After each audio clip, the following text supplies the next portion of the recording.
And welcome to Web of Light. My name is Dr. Kevin, and we are here to show you today yet another way and bring back somebody we've had on before who's weaving a web of light in the world. Before we introduce today's guest, however, I normally have a guest co-host for the month, but they had to leave early.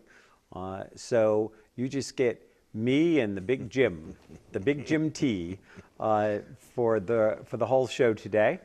I do want to invite those of you who have joined us recently, because I know we are expanding all the time. We're getting picked up by new channels. We are being carried on stations from Maine to California. If you have just joined the Web of Light family, please, beneath me, you will see the email, drkevin@weboflight.com. Let us know you've joined the Web of Light family. Let us know if there's a topic you'd like us to cover, somebody that you think, or something, or an experience that you think is weaving a web of light in the world. Send us an email. We'll welcome you on air. Love to have you. And you don't have to be in the southern New Hampshire area to be on the Web of Light show.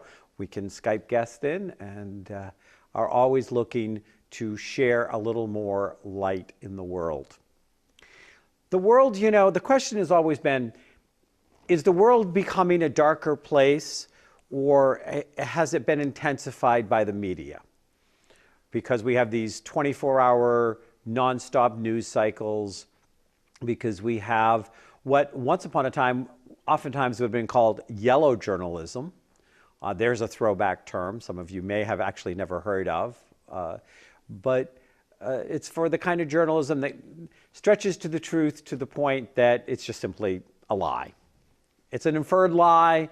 It's not the whole truth. They're twisting you around. You read the headline and then you read the article to find out that the headline was completely misleading. And they do that knowing that you're not going to read through the whole story sometimes.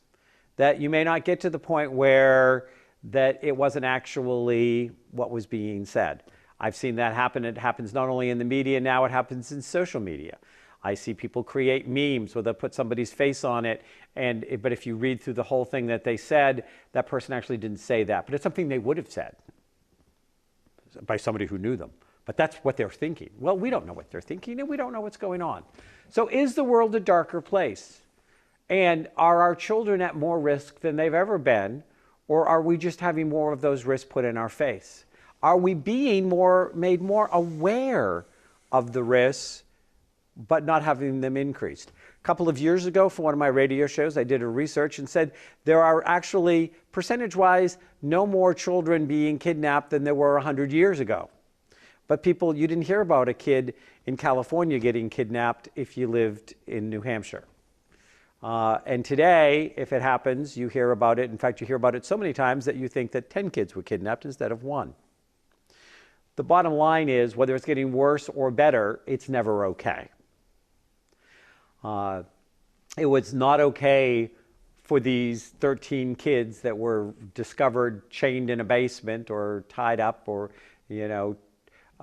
basically abused, sometimes tortured. The story is still unfolding. It's not okay.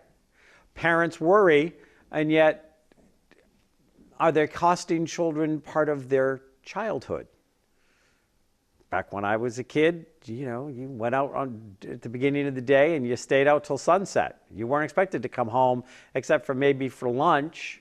During the summer or on a weekend day, you'd go out and you'd play with friends and you'd do stuff and you'd ramrod around the neighborhood. Has the neighborhood got more dangerous? Or have parents become more paranoid?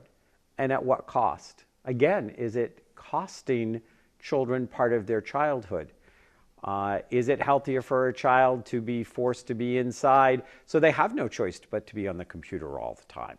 They have no choice but to be semi-isolated because of a parent's fear. We say that we worry about the younger generation because they do all the communication on text and social media and there's not this kind of interaction. But I look back, and it wasn't that long ago where parents were not letting their children do the old-fashioned kind of interaction because they feared for them. The media is a bunch of fearmongers, no matter how you look at it. Today's guest, who we call Jim T, because I am not going to try to pronounce his last name. If he so wants to, he can pronounce it for you. He is the creator, founder. He heads up Lil Iguana. Lil Iguana is a nonprofit to help for a safe and happy childhood that lasts a lifetime. He was on our show last year and talking about some of the things that we're doing on the community. We're having him back on because it has been an exciting year. And there is more that they're putting out, more that they're doing, and we felt like it was time to catch up you, the Web of Light viewer, to the next level of Lil Iguana. Jim, welcome. Thank you. Appreciate that. So how do you pronounce the last name? Well, Tomaszewski is Tomaszewski. how they had it, but, you know, wearing a name tag till the 4th grade because I couldn't pronounce it. So, Yeah. you know, people, you know, I always joke around, too, because I get those calls, you know, at 8 o'clock at night, and they'll be like, Mr. Blah, blah, blah, blah, blah. You know, you're like, if you can pronounce it, I'll buy it. You know? But they never can, so. Is the world more dangerous for children, or is it just more in our face? It's actually more dangerous these days, and the reason for it is a bunch. One, you have many more people within our society, and it overwhelms people. And they don't realize back in the olden days there was, you know, the guy down the street, you told everybody, hey, everybody knew, don't go by Mr. Brown's house, okay? Never knew why, you just never went by Mr. Brown's house. But now in society, I mean, you don't know who it is. I mean, you were talking about parents. I mean, let me put it this way. Back in the olden days, the most abused and neglected age group, and I say back in the olden days, that's back in 1994 when we started Lil Iguana. Government statistics said that the most abused and neglected was 9 to 12. We fought tooth and nail. We said, no, that's not the actual ages. It's younger. It's just kids don't have that ability to tell you what's going on. So now today's most abused and neglected is cradle to 3. That's huge. So if a child is abused, neglected, just not having a good life, not taught self-worth and respect, I mean, at that age, what's going to happen when they grow up? I mean, they're just going to be, as I call us, misfit toys. As a survivor of the world, I can say it. People say, oh, you don't have no right to talk about that. You don't know what you're talking about. As a survivor of what I knew, what happened, and figured it out in my mind over the course of 55 years, I realized where I could have been if it didn't happen. Where I'm at today, thank God, or whomever you believe in, you know, I'm at that point in the world. And it's so much danger. You have sex trafficking. You never had sex trafficking back in the days. I mean, yeah, you had, you know, things happening, but you didn't have people putting people in cargos and shipping them out. You didn't have just so much going on in our society. We're so busy that we don't take. Remember the old days when you walked down the street and you swore by the time you got home, your mother knew about it. Somebody knew about it because every neighbor called as you were walking up the street. Mr. Jones told Mrs. Savitsky. Mrs. Savitsky called Mrs. Pulaski. Mrs. Pulaski called Mr. Malay. Mr. Malay called your mother and said, Jimmy swore down at the end of the corner. By the time you got back, now nobody even knows their neighbors. They don't know what's going on in their society. I have to laugh because my grandmother, a woman that I respect and love dearly, her house was a kitty corner from the Kittery police station in Kittery, Maine. And when any of my older cousins got in trouble, their parents got the call from my grandmother, who had a chair by the window to see what was going on by the time the police would call my aunts or my uncles or my parents, they were already on their way. They're already on their way. They're already there. They're already there. They'd be walking in. True. And it would be like, yeah, you couldn't get in trouble in my family, not police trouble. No, any trouble. You didn't disrespect people. You know, in our society, what we've lost teaching our children self-worth and respect in themselves. Because you know what happens with self-worth and respect as a person? Let's say I have all the self-worth and respect in the world for myself.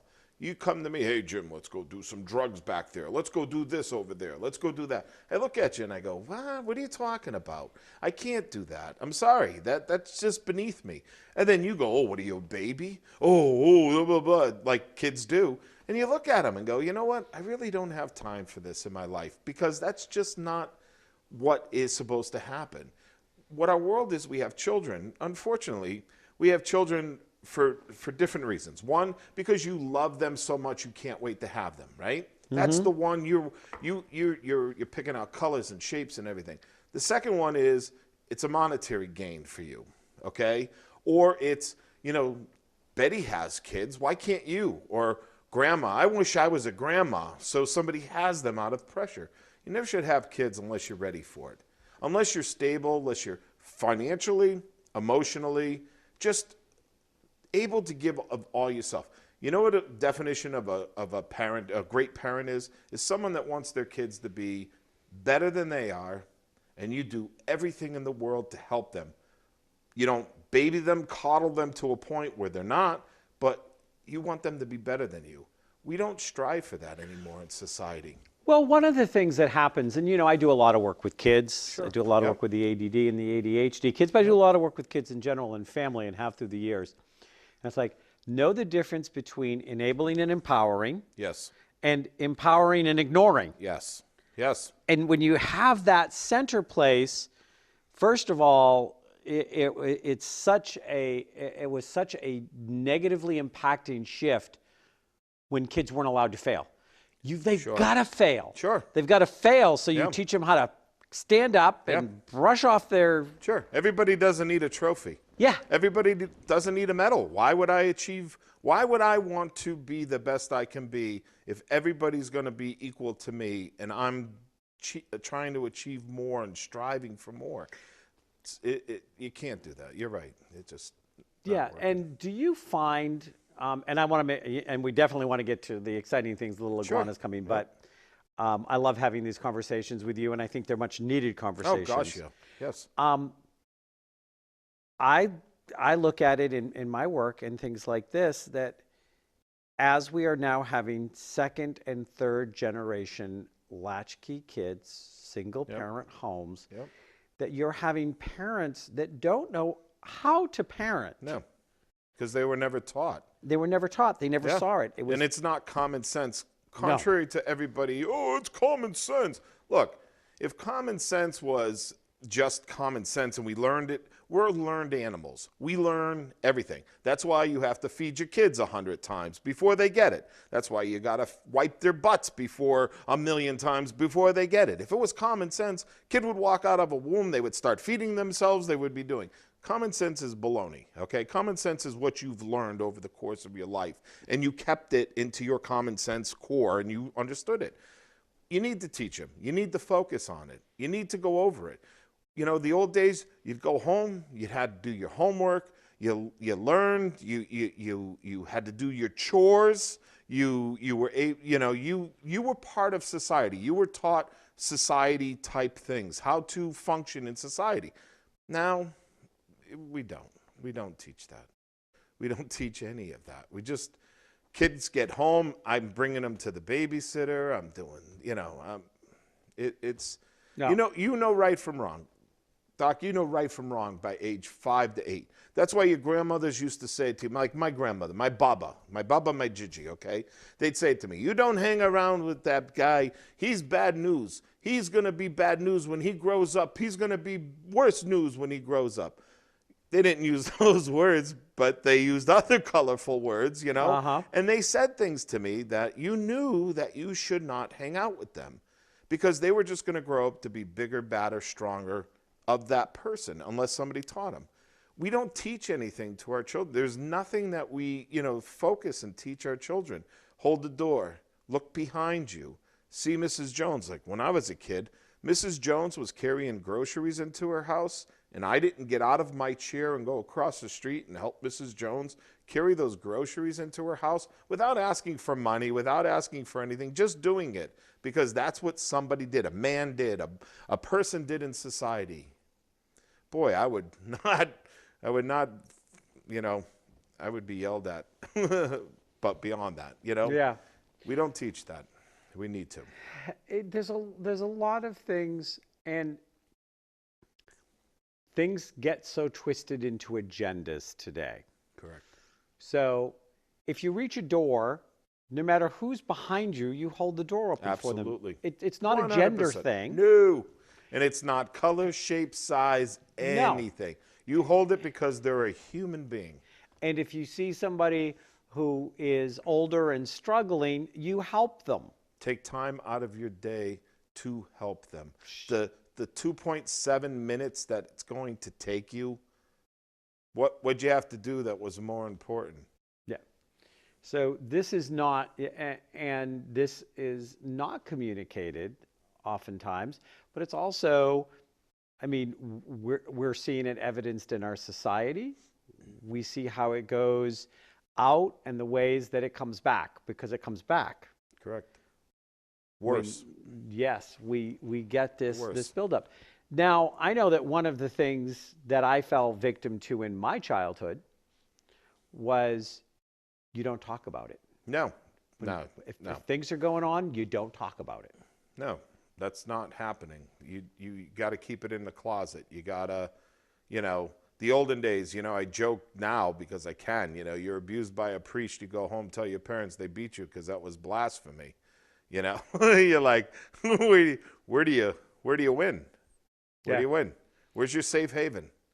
You know, and people don't realize that it screws you up so bad. I mean, you know, and nobody's a victim. I'm not a victim. I'm a survivor of it. Okay.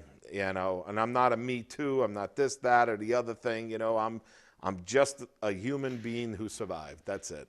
Well, you know, and it's very interesting because I'm not, I like you, I'm not a victim. Sure. But I also recognize that as a child I was victimized, and there's a difference. Gosh, yeah, you have to. So there's you can't separate that. But, you can't. You know, I know for me it was a very defining moment, and this was only a few years ago when I was at an uncle's funeral. Actually, it was an uncle's funeral, and something came up, and I commented about being abused as a child. And I'd never really talked about it that much in that family realm, but I talked about it. Yep. But I just mentioned it. And I had a half a dozen people that came up and they were and said to me around the table as we're sitting there eating at a restaurant, and they were like, yeah, well, we thought so, but you know, you just didn't say anything in those days, and we just didn't, and you know, and we were really nervous, and we thought something was happening to you. Shame on them. They knew. Yeah, they just didn't want to confront it because then there was either dirty laundry or they would be involved, and you know, and people didn't know how to deal with it. They didn't know what to say or what to do. That was the biggest thing. They just, you know. It's sad, but you know, the olden days, it was just part of society. Oh, just build stronger people, you know, that philosophy. It's not. It ruins people. And for us, you know, my biggest accomplishment in life is I'm a great dad. I worked hard as I possibly could to make my kids better than me. And you know what? I've achieved it. I've succeeded. My children are so much better than me in every way, shape, or form, just being able to, because I was able to put that in front of them and see that, not by telling them, but by just living my life. And being part of Lil Iguana, it's just grown now. I mean, we never wanted it to be anything big, and then all of a sudden, we have that opportunity to be worldwide. We have opportunity to be international. So it's crazy. Let's take a look at the new logo, and then let's tell us what's going on with Lil Iguana. Well, you know, we're psyched about the new logo because it emulates everything Lil Iguana is. World, safe and happy childhood lasts a lifetime, because with a safe childhood, you know, more kids that have a messed up childhood, 82% of them turn to drugs or learning disabilities or alcoholism or having what I call unwanted children, which are trying to fill that it factor, that thing that was taken from you as a kid, you know, and you're trying to find a way to fill it. So it may be drugs or alcohol or having other kids or whatever it is, you know, but you never find it. You have to find it within you first and then go and try to get out there in the world and be a better person. But for Lil Iguana, my goodness, we hired the guy Jeffrey Scott that wrote Dragon Tales and Muppet Babies and Teenage Mutant Ninja Turtles and everything. We hired him. He wrote our pilot. We're getting it animated now. We're opening a brand new live musical, which is my love. I can't wait. A professional theater style Lil Iguana program with the help of Firehouse Center of the Arts in Newburyport, Mass. They're creating the do's and don'ts Bible of what Lil Iguana is going to be when we open in every single state. So when you're in Michigan, you're going to follow it these rules this way. And we're going to be 7 countries, every state. Just really, it's going to be a live musical on top of TV. There's no stopping us now. So let's start with you're treading along, you're doing the Lil Iguana, you're going out and doing this stuff. What was the moment that it shifted? You said you went and hired this guy, but something had to happen before that. What was the moment that you said, I've got to get this out bigger? Well, every year we say we got to get it out bigger. Every single time we say that, but we wanted to control and make sure that it didn't go crazy. I mean, we've done shows in all of New England, the Northeast, East Coast, and in Florida. That's where we've done shows. Our programs have been in 7 countries now over the years. We never wanted it to be that way. We just wanted to save kids' lives. So we hired a company about 4 years ago. That's when we thought everything was going to be taking off. They told us, we're going to make you as big as Barney, as big as SpongeBob, $1 billion business. This is $1 billion industry. And they went out and raised a lot of money, almost $1 million, and they didn't do anything to help us. They raised a lot of money, though. So when we finally, after 3.5 years of legal and schmiegel and getting it back, and we finally won everything back, we decided there's no better people to do it than us. So we hired the gentleman who wrote Dragon Tales, like I was saying. 5 years ago, I wanted him to help us, and he never did. So I joke around. I always say, the last letter I sent him, it said, this letter found you, so can I, so consider joining our team. And he just chuckled because it was funny, and he actually wrote us a pilot. So we went out and hired artists to do it, and that was probably the time when we knew we were going to make it, is just seeing people like Chinese toy manufacturer offering us millions of dollars to walk away from the project. We're like, wow, this has got a really good potential. Imagine actually achieving what we wanted it to. Now, why would they want you to walk away from the project?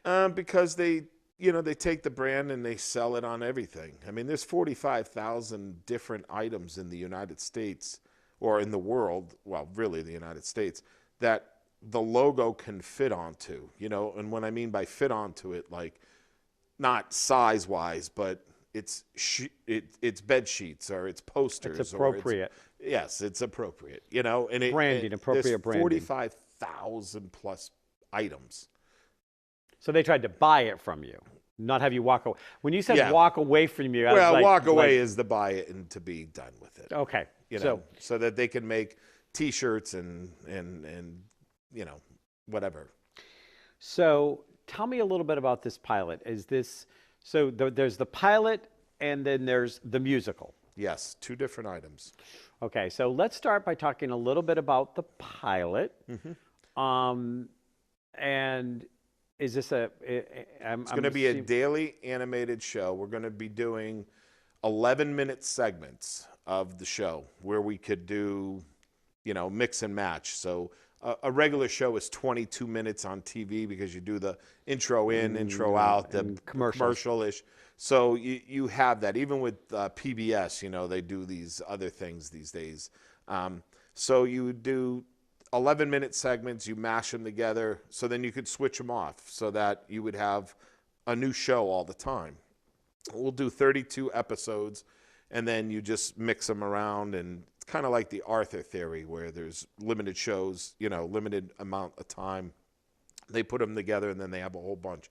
So that show is going to focus on respect, manners, safety, well-being, acceptance, not bullying. Just be a good person. You know, what's that theory? How do you solve world peace? Be kind to other people. Yep. It's real simple. That's it. That's all you got to do. Be nice and kind, and you have world peace. So you're doing these 11-minute segments now. Yep. Have they been picked up by a station? Well, in the past, the old show that we won Emmys, we had won some Emmys and some international awards, and we actually won a lot. And the old show was puppet format. So it was puppets behind, hey, boys and girls, you know, and real live actors. But when we do a set, your set is confined to that size. And you really can't do much in that set unless you have a lot of money. Animation, though it costs you a lot of money, you could literally go to the moon and back again and not have to change your set out. So we decided that with animation, there's so much we can add. Like in the show, we have wisdom keepers because kids don't have someone they can turn to. Not all children have somebody that they can turn to and talk to. You know what I mean? Yes. So wisdom keeper is somebody that it's a face in a tree, or it's a face in the clouds, or it's a face on the rocks. And the rock one would be talking about strength. And when they have a problem, you have to be strong. Though it may be tough, be strong. This is why you have to do this. You know, wisdom keeper in a tree could be talking about, you know, your action, there's a reaction. So though you're trying to be tough and be mean to that person, you're hurting that person. And, you know, the reaction and the action and reaction thing. Clouds is people that, you know, the wisdom keeper, she sees things from above. Though your problem may be big to you, you know, to the rest of us, come on, man, you know, please, you know, we have bigger problems in the world. So see it that way, understand it, you know, and that's what we're focusing on. We're trying to teach children. You know, you were talking about different people teaching, you know, I've had cases where school teachers were neurotic, you know, like do this, you know, and the children in that class became that because that was really not their mom, but it was their mom. It was their teacher, you know? I mean, it was their school mom. It was their person who was in for 5-6 hours. I mean, most moms aren't even worth their kids with 5 or 6 hours. Not because they don't want to be, it's because of just how society is. You're working, you know, you have to work. You pick your kid up in the morning, you drive them to school, you drop them off. You know, in the studies, they show that most parents in today's society, the average age time that a person spends with their child of quality time, that's when they're really teaching them, is 45 minutes a week of quality time. That's it. So it is their mom, you know. So they become, you know, always be careful who your teachers are for your children. Well, and we're not going to go down there. No, but I'm just saying, always be careful, though. Yeah, you got I know. I mean, you really, in today's society, you just have to. You unfortunately do. Well, you know, and as somebody that's done in-services and worked with teachers and families and done stuff, I don't assign black hats and white hats. Oh, sure. No, absolutely. There are some phenomenal teachers out there that teach from the heart and do a lot of good. Yep. And then there are also a lot of teachers that teach because they couldn't do anything else. Yeah, they had that degree, so they just did it. They got that degree because it was. And I'm not just saying easy. teachers. I'm saying teachers as in everything. Yeah. Your priests, your coaches, your librarians. You know, I mean, people that are teachers are everybody, not just the teacher. Well, and it's interesting because how many child development classes or behaviors or things are people who are expected to deal with children? How many do they have to take? I mean, and I'm not trying to pick on any one group, but a librarian at a public library is more likely to deal with kids. Yes. But do they have any training in dealing with kids? No, they have a training in library science. Police departments. Same thing. Right? You know, resource officers. I deal with millions of people and police, tens of thousands of police officers across the country all the time. And you sit there and you talk to them, and they're like, yeah, I had to become the child safety officer because I got demoted because you're like, what? I mean, because I couldn't fire me because I was in the union, but, I couldn't be on the desk because I don't know computers, and I couldn't be back in the field, and I can't answer the phone. So they made me the child safety officer. I mean, I've seen it. I mean, don't fool. And I'm not knocking them. I mean, I was a police officer in my world. I mean, you really got to be careful. Our kids will get at times the shortest stick because they can't vote and they can't. Correct. They can't. It's funny you say bribe that, Kevin. a politician. It's funny you say that because when I started this in 1994, I went to my politicians, went to my senators, congressmen. I went to my governors. I went to everybody, the people DCYF that are supposed to protect our children. I went to them and I said, look, if we don't focus on our children, we're going to have epidemic drug use, epidemic alcoholism, epidemic unwanted kids. We see it. We already start seeing it. And if you don't change it, it's going to grow. They called me inhumane. They called me everything because I didn't know. Oh, what are you talking about? So 96, like I said, I went to them. They said, kids don't vote. You want to know the truth? Kids don't vote. And I was appalled. So in 96, I ran for governor because I was going to be the voice for the kids. I didn't want to win. I had no intentions. I ran in sandals and shorts and a collared shirt and whatever. I just needed to tell people, if we can't help our kids now, we were doomed. And what are we, 2 in the country for heroin? I mean, number 1 in the country for Ritalin for our young babies, because instead of taking them off of soda and junk food and letting them run outside and play, we put them on Ritalin instead because that helps them. I mean, yeah. I mean, I insane. remember one of the more disturbing things when I first started my ADD, ADHD crusade and started, and had my first book out and started talking about it, was that between 1995 and the year 2000, there was a 400% increase of ADD, of Ritalin prescriptions, Yep. Just Ritalin. Sure, just Ritalin. prescriptions Just for Ritalin. Yep, For 2 to 4 year olds. of course. And at that point, their own journal said it was unacceptable for an 8-year-old. It was Yes, it considered was. dangerous. You're right. And they're doing You're it right. for 2 to 4 year olds, and no one's questioning it. No one's saying, because it was what's the doctors. wrong with this? The doctors were saying it. I'm like, what are you talking about? Doctors are saying no kid should be on any drugs unless it's to save their life. Mm-hmm. Their attitudes, their behaviors, that could be fixed by many things. I mean, you got a kid that drinks Coca-Cola all day, and not Coca-Cola. I love Coca-Cola, but you got a kid that doesn't drink water, that drinks soda all the time. That's his choice of beverage. He drinks soda all the time, eats a Twinkie, has sliced meat, baloney, whatever it is. He's got nitrates and sugars and all these drugs in him. And then they go, well, he's running around crazy, It's Let's like, medicate him. Let's medicate. Let's give him some Ritalin. Let's give him Ritalin. It'll calm him down. You know what he needs? He needs to go run around the track. Let him go run until he falls down. And then as soon as he falls down, then he'll be okay. You bring him home. He won't be... It's just out of control. Last time I checked, we're 18th in the world in education. Oh, we moved up. You know what? We used to be in education. Are you talking about like school education? Yeah. Or we used to be they had 30 countries. When I did my study just recently, we have 30 countries. We call them civilized countries that measure education. We're number 1 in spending, and we're 30th in education. So we're last in education, but we spend more money on it. Yeah. And you sit there and you go, like, again, when I ran, I wanted 2 school systems.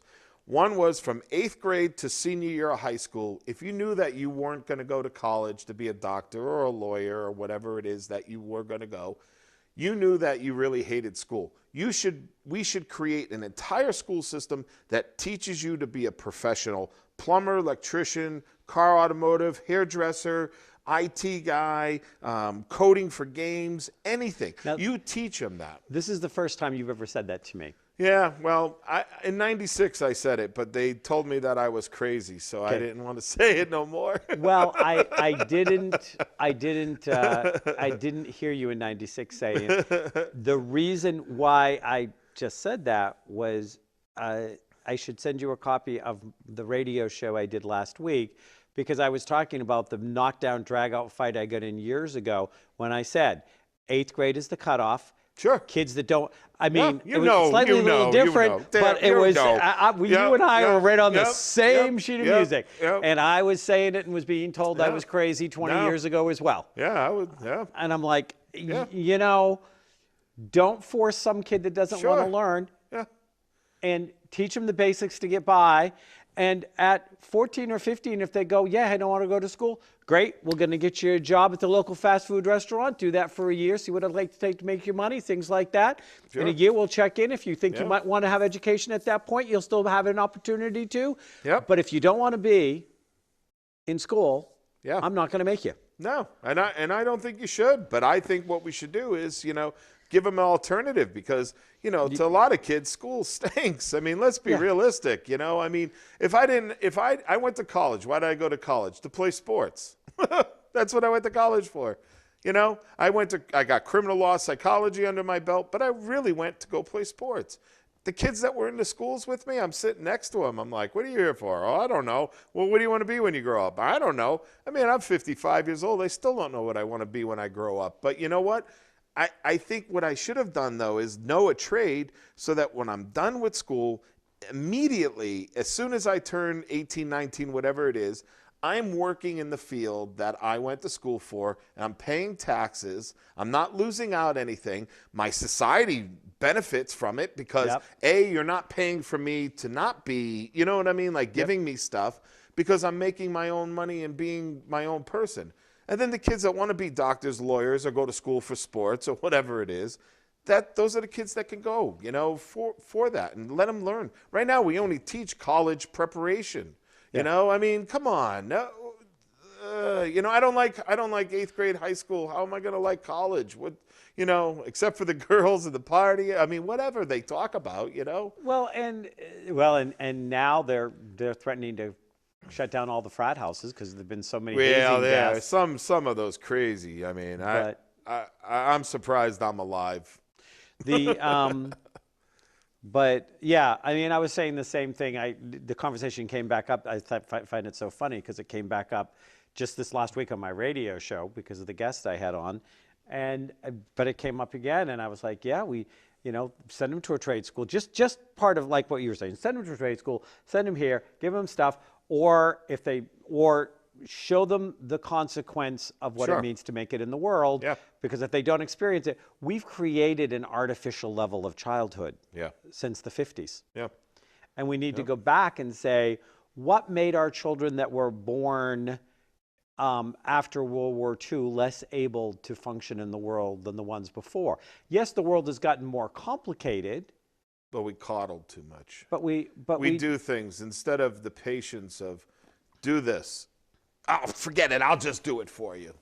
I mean, you know, because and you're like, whoa. How is he going to learn? Whoa, time out here, you know? Oh, do this for yourself. Oh, forget it. I'll just go, you know. But who's the bigger child in that situation? Well, the adult. Who's the less of the adult?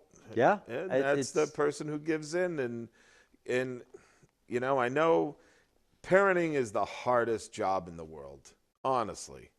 But done right, it's the most rewarding job in the world. And just don't have kids because everybody else is doing it. I mean, have them because you can. Have them because you want them. That's really what it boils down to. Well, and this is one of my issues that I have with that there are definitely societal, cultural, and religious sects and sects, S-E-C-T, sects, and group that pressure young people. You have to have kids, you have to have kids, you have to have kids, you have to have kids. Sure. And it's like, no, stop.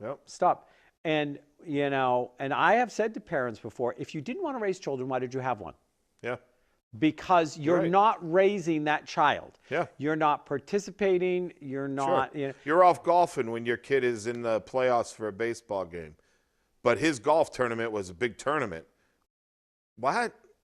They make excuses on why things are so more important. Your kid is playing baseball today. Why aren't you sitting there watching him? Oh, I'll see it again. No, you never see that day again. That day is gone.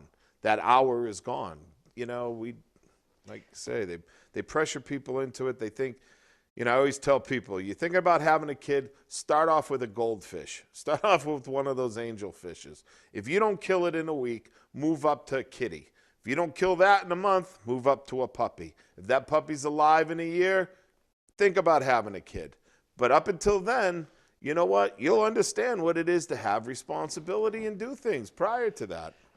Somebody I was involved with in a long-term relationship and I were discussing having children because I always wanted children, and now that boat has come and gone. I just ended up helping raise a whole lot of other people's kids along the way instead. Yep. But we started with, we're going to adopt cats. When we go from cats, then we're going to go to dogs. If we can do cats and dogs. You're right. We didn't start with the goldfish, but we were like. You have to. But we start with the. Because that could save a cat. No, the cats did fine. I've had cats off and on my whole life, so I knew I could handle a cat. But it was like, can we co-parent a cat? Yeah. Oh, yeah. Then you got to co-parent a dog. That's funny you say that. Yeah, because co-parented. So, we never made it past the cats. The relationship didn't make it past the cats. Yeah. But that's what you got to do. I mean. So tell me about this musical. So it's my love. My love of my life. Who is? We won't tell your wife. Nope. Who is? It's okay. She knows. Who is? Who's writing the songs? Who's doing the score? Well, the songs are already written. We had unbelievable people involved. We had Amanda Pascarella. Amanda Carr Pascarella, but I think it's Amanda Carr now. She was an award-winning jazz singer who helped us. We put things together, created poems, then put it to music. We had wonderful musicians put it together, and then we used that as a video, and we went out there in the world and peddled that for so many years. And then we got involved with this company, this theater group called Firehouse Center of the Arts out of Newburyport, Mass. And this gentleman just recently had some young children, and he just had a newborn. And he's like, wow, this is a really great idea. If we could do this, and then that evolved into, we can make it worldwide. And this is how we could do it. And the steps were very easy, but we never saw the steps. And just think of how many millions. I mean, we've done 23 years, over 3,000 shows for over 4 million people. That's what we've performed for. I mean, our shows consist of community events, which could be Tall Ships 2000 with Disney, 400,000 people over the course of two days we performed for. Shows as small as 18 kids in a classroom. This program has saved kids. The youngest child documented to date that our program actually saved was age 3 that was sexually abused. And because of our Harm Alarm program, he was strong enough to come forward and actually tell somebody what was happening. All the way up to 16-year-olds that remembered our silly, stupid song when they were in 8th grade. But when the level 3 sex offender was trying to abduct her, Run, Run, Run, Yell and Tell ran into her head, and she ran and screamed, and they caught the guy. And there's thousands in between that. I mean, everything from autistic children, which we never even realized, but music is great for autistic children. Absolutely. And mentally challenged children. We didn't realize that. I mean, the stories just flow in. So we said, let's make it worldwide. And we started having countries contacting us that went on YouTube and saw our video and say, hey, can you bring a chapter to our country? Never mind the people asking us to bring them to every state. So that's what we're doing. So how long is the musical? Is the musical 50 minutes. What? 50 minutes. It's driven all through music, fun, humor. Kids laugh out loud because you got to have humor. Yes. I mean, you got to have humor. You got to have laughter and song. If you have laughter and song in your life, it dwarfs everything. I was teaching a class Friday night, and I said at the beginning of that class, like I say at class, every class I teach, it's like I go through like, like what to expect in the class and blah, blah, blah, and I go, and the last requirement of the class is you got to have fun. Because if you're not having fun, you're not taking the information in and you're not going to hold on to it. You won't. So you won't remember it. There's got to be Yep. something that doesn't make this drudgery. Yep. No matter how important the subject or whatever. And then we went through a very misguided period where it was like, well, if you take something really serious and you present it in a light way, people won't take it serious. I'm like, it's not that they won't take it serious, they won't remember it. Correct. Oh yeah, they'll take it very serious. Yeah. That's why we teach through music. People say, well, why do you do it through music? Back in the days when we were younger, okay, remember Schoolhouse Rock? You sit there and you're watching TV and you're watching cartoons Saturday morning. All of a sudden, a train comes through and it's conjunction, junction, what's your function? It's a noun, it's a verb. Oh, that's what that lady was trying to teach me for the last week in school. I get it, because music you remember. I mean, do you remember anything you learned in high school? I mean, for me personally, very, very little, okay? I remember some things, but very little do I learn in high school. But I can sing you every song, every word to all the songs that were around when I was in high school. It's funny because I'm just enough older than you that I didn't have the Sesame Street came on after I was old Yep. enough, too old. Yep. Schoolhouse Rock came, but I remember, but I knew the song. Sure. Because younger kids or stuff like Sure. this. Yep. I'm the youngest in my family, but still, so I know what you're talking about, conjunction, junction, and there's a lot of references and stuff like that. But I was Romper Room and Miss Green Jean. And, Oh, sure. Oh, yeah. Yeah, But that taught you the respect. Mirror. All that taught you, we don't teach that. When we were kids, we had Superman. Superman was something for us that we admired because he was good. We didn't admire him because he had tights on and we admired him because he was good. He always helped people, and we all wanted to be that. We wanted to inspire to be that. Yep. We don't have something like that for our children anymore. We don't have something that they could, just go, hey, I want to be that. Yep. I remember. But you're right. Music, very important. I actually will use music in my classes. Yes. To help people get it. I actually teach a weekend course called Everything You Need to Know About Life You Can Learn Through a Broadway Musical. And I take songs from Broadway musicals from the 20s up to the current, and what story they have to tell you. Sure. And what wisdom you can learn. And it's so funny because two of the songs that I use is Children Will Listen and Carefully Taught. Oh, really? Out of South Pacific. Really? The children must be carefully taught to hate and to hate the people you hate, and so it's a very mind blowing thing for a lot of people who don't realize that children listen to everything you say, Yes, they do. and watch what you do, whether you think they're or not. And if you see a child who's bullying, it's because they were taught to bully. Yes. If you see a child that is being bigoted or hateful, I saw a clip. We're learned. Yep, That's not common sense. does That's not not come out that something way. that you walk out of the womb for. Very tiny percentages of people are mean by nature, but that's learned. No. Yeah, absolutely. Learned 100%. It's learned 100%, and and to think that Rodgers and Hammerstein wrote a musical about how children have to be carefully taught in the 50s to hate based on World War II, and the fact that we were being taught to hate Japanese people. Sure, because who they were. Just simply who they are. Yep. There's I don't know if you've seen it. I think it's called Daily Kos, K-O-S. Somebody shared it on my line, and I looked at it the other day.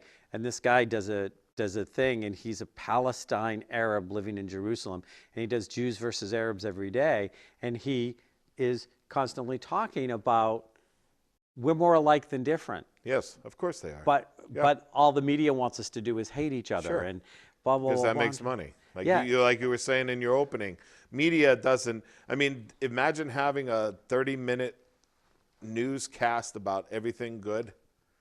They don't want that. It's got to be negative. Everything's got to be negative. You say black, I say white. You say big, I say small. Because that's just what the media does. They don't make money off of it. They make money off of hate. And it should not be that way. It should never be that way. Well, one of the other things that I've just done a program called Culture Abuse and a platform, and also looking at how we abuse children even before they're born by our expectations. Mm-hmm. That the minute the child walks out and the minute the child is born and you decide they should like this color because of this gender, or that this or this is not, that you're going to force something on them, or you're going to shape and mold them, instead of figuring out who they are first. Yeah, let them find out who they are. Look, what I always say is a big dilemma we have with parenting is that we try to live our lives and make up for our lives back through our children, and that's wrong. And a lot of people try that so hard. They want to live their lives back through their children. Oh, play football. Oh, play baseball. Oh, be in a play. Oh, be this, be that. You're going to Montessori school, but I'm only 2. It's all right. And then we get mad at them. The funniest part about it is we want them to be so smart, and then by the 4th grade, we can't even do their freaking homework no more because they're past us. We're like, all right, you got too smart, and now they're too smart for us. Well, it's it's funny. It makes me think. You want to know one of the driving forces for me to go to college? You said yours was sports. You went to college for sports? Yep. One of the driving forces for me going to college was because I was told I was too stupid to be able to go to college and get a degree. Yeah. And it was because of that I stayed with college. But it took me 10 years because I was working full-time the whole time. Oh, sure. Yeah. Well, if you're working for achievement, and trying to do it, it's hard. It's real hard.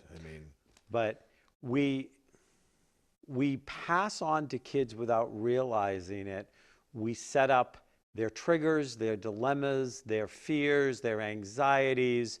And then when they're not functioning in the world, we go, what happened to you? Yeah. What happened to you? And it's like, well, you happened to them. Yep.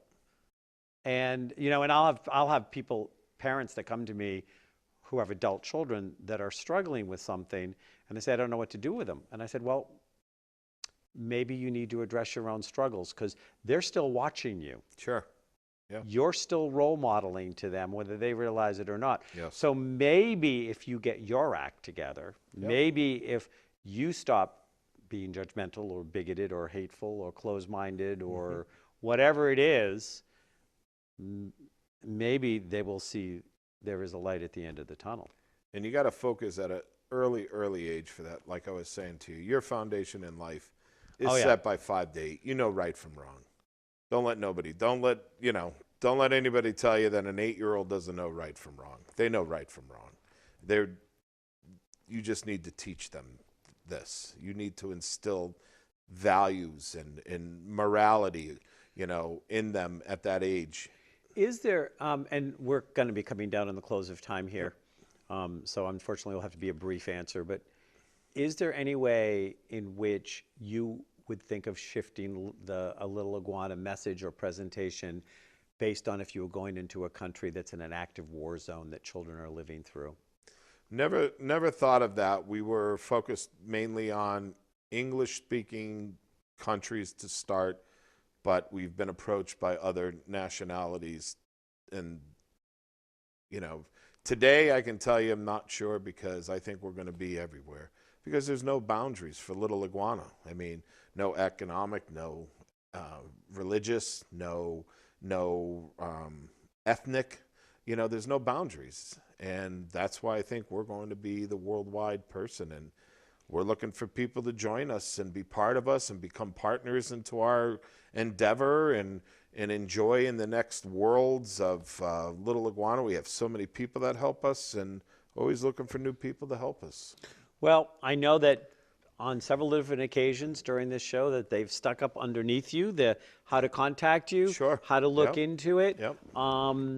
So, people will know how to go and see more about your programs, how to support your programs, how Wonderful. to share your programs, maybe even how to get your programs into their community, their school. Yep. It's all going to be on their website. Yep. Jim, thanks for coming. Appreciate thanks for it coming very back. much. Always a pleasure. I'm really excited that you're out there in the world. And Lil Iguana, a safe and happy childhood lasts a lifetime. Great message.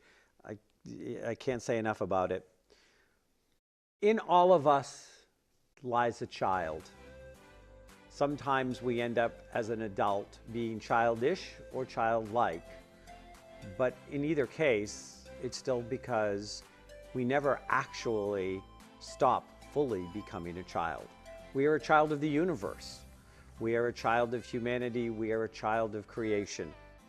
We learn, hopefully, till the day we die, sometimes whether we want to or not. There is an inner child in all of us that seeks to nurture and to be nurtured. But that may have been covered in lots of crap, because the world just shovels a lot of crap in the world. Your children are your tomorrow, and they're your opportunity for a better tomorrow than a yesterday. But that doesn't mean that they are a better version of you. It means that they are the best version of them because you have added to your parenting the wisdom you have acquired through your life. Namaste.